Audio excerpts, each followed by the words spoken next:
Hi, my name's Alan King, aka the Gadget from the BGB Studios, and today we're going to be reviewing the Feiyu Tech G4S handheld gimbal.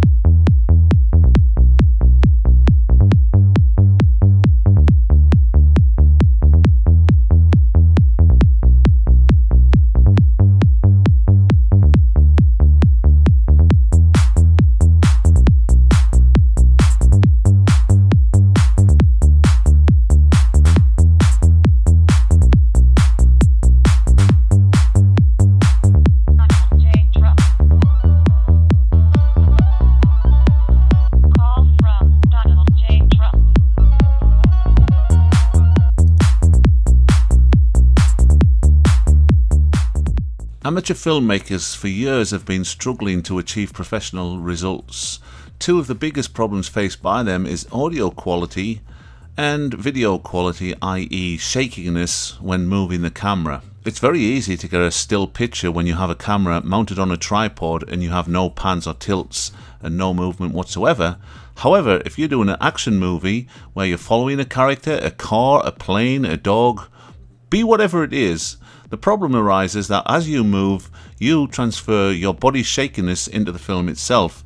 And although it looks great to the naked human eye, when you actually look at the results, they are at best bloody awful. Well, you have two options. Well, actually you have three options. You can just have shaky videos. You can spend thousands and thousands of dollars on a stabilization system, or you can spend about $240 on the Feiyu Tech G4S, as we see here. Lovely little system. It's a 3-axis gimbal, tilting 360 degrees on all 3 axes. Comes in this marvelous box and includes the gimbal itself, 4 batteries, which in itself is pretty cool because the gimbal itself only uses 2 of the batteries, which allows you to have 2 fully charged ones on standby. Inside the pouch of the case, this netted pouch, are various cables, USB to micro USB cables. Mine also included these 2 brackets. I'll show you more of these later. I'm not sure if they come in the original system. I bought this used and I believe that the person I bought it off included them, but it didn't come with the system. And of course you have the warranty card and the instructions. The instructions are all in Chinese, so they're not much good, but they're there. They do have some nice illustration. Obviously, the gimbal itself does not come with the GoPro camera. One thing I'd like to say before I go any further is that, you're not going to get the next reverend quality movie out of a GoPro. What this piece of equipment does is allows your GoPro to produce more professional looking results. But obviously, if you're going to shoot a movie, then you're probably going to have to buy a better camera than a GoPro. Anyway, so here we have the gimbal. It's made of anodized aluminum and does feel quality to the touch. As you can see here, there is a micro USB output, and that works in conjunction with the male micro USB input, which will plug into your camera as you mount it, as we'll shortly see. Out of the box, it's pretty easy to get set up and running. You just insert 2 of the batteries in the handle, screw the handle in, and then switch it on with the one switch that you actually have. And also underneath is a pretty handy little feature. It has a female mount, so you can attach this to a tripod, and I've got some great ideas for getting even better results, which I'll possibly show you in another video or later in this one. See how much time we've got. But anyway, the male micro USB on the gimbal attaches to the female micro USB on the GoPro, and that does allow throughput without actually taking the camera off, which is awesome. However, if you want to take your card out, then you do have to remove the camera. It clips on with this one clip and it's very sturdy. It doesn't instill a lot of confidence at first, but I've tried it, I've shook it and give it a good field test, and the GoPro will not come off with that clip on. The clip is very sturdy, though I wouldn't throw it off a brick wall. Alright, so we switch it on, and now you can see it's found its home position, and with no training or anything, I'm now working the gimbal. Even though it's 360 degrees, as I'm turning it here, some of the sharper movements and some of the movements over the complete 360 degrees cause a few jerky motions. You've got to use this with a little bit of common sense. It's not the answer to everything. If you watch here, I'll just see if I can solicit one of these jerks.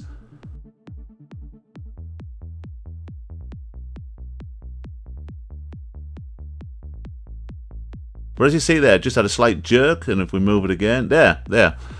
Because there are certain movements and there are certain positions that it's not really meant to be held in. So although you do have the 360 degrees, you've got to use it within limits and with some common sense. However, and there's another jerk, it's a great system. You have one button and then the joystick. As you can see here, I can operate it, I can turn it with the joystick, which if you put this on a tripod and you're careful, you can get some great pan shots and some great tilt shots. And also, you can purchase separately, and which I will test later on, a remote control which makes the movement even smoother because you'll not actually be touching the gimbal. While we have the camera mounted on the gimbal and the gimbal switched off, it does afford me the opportunity to show you the rotation on the axis. Here, with the panning, and then the rolling, and finally the tilting. Back to one of the wonderful features of this system is the fact that when you mount it onto the gimbal, you plug the gimbal into the GoPro and it allows this throughput, so you can attach a micro USB cable here and download pictures to your computer without unplugging the GoPro or charge the GoPro up. However, if you do want to remove the card, you do still have to take the camera off the gimbal.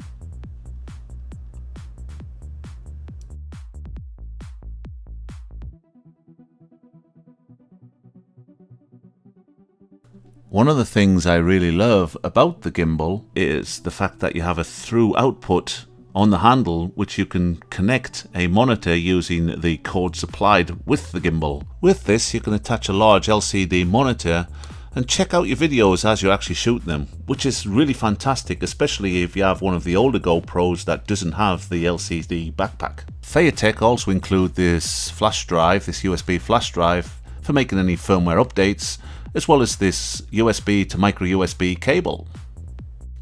To charge the batteries on the gimbal, just use the supplied battery charger, and you can plug it into your computer using the USB cable or a USB adapter plugging straight into your mains. So let's illustrate the three operating modes. When you switch the camera on, it goes into default mode, which is one press of the button, and what happens there is that the camera will point away from the joystick and the button in the opposite direction, but it will maintain the horizon. So if you tilt it up and down, it will remain pointing at 0 degrees straight across the horizon, regardless of how you tilt forward and backwards. And that is the default operation, which is great, especially when you want to avoid one of the notorious effects with a wide-angle lens camera, which is this convexing and concaving of the horizon as you move the camera up and down against the horizon, as you can see just there. The next mode we're going to try is mode 2, position 2, which is 2 clicks on the button. And in mode 2, the gimbal will follow your tilt as well as your panning. So if you point the handle up or down, the gimbal will follow you with the camera. Then we go to position 3, which is the inverse, and that basically turns the camera upside down. So if you're doing any low ground shots, if you have an extension handle and you want to go through the grass or anything like that, having it in the inverse position will work fine. Then finally hit it 4 times and returns back to the regular normal mode. So that's pretty much it for the review itself. I'm going to finish off by showing you a few sample clips.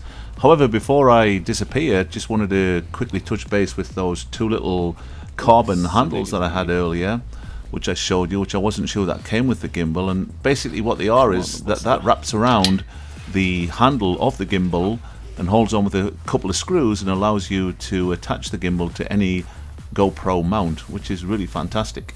So you've got 2 ways of mounting it, using your GoPro mounts, or you can use a regular tripod. So let's have a look at some footage. Here's my backyard and my couple of little rapscallion dogs, Buster and Izzy.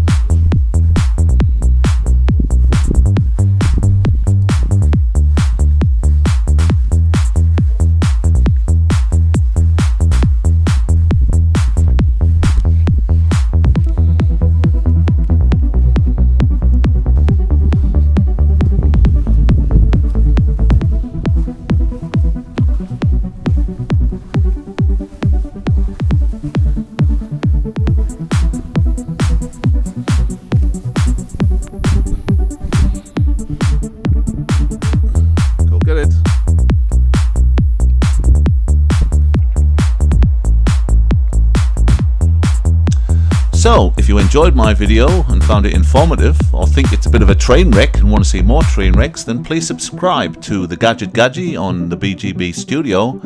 I'll be doing a lot more reviews in the coming months, and I'm going to expand my reviews to include power tools, of which I have, which my wife will tell you, a lot of. So, keep coming back. Thanks. This is the Gadget.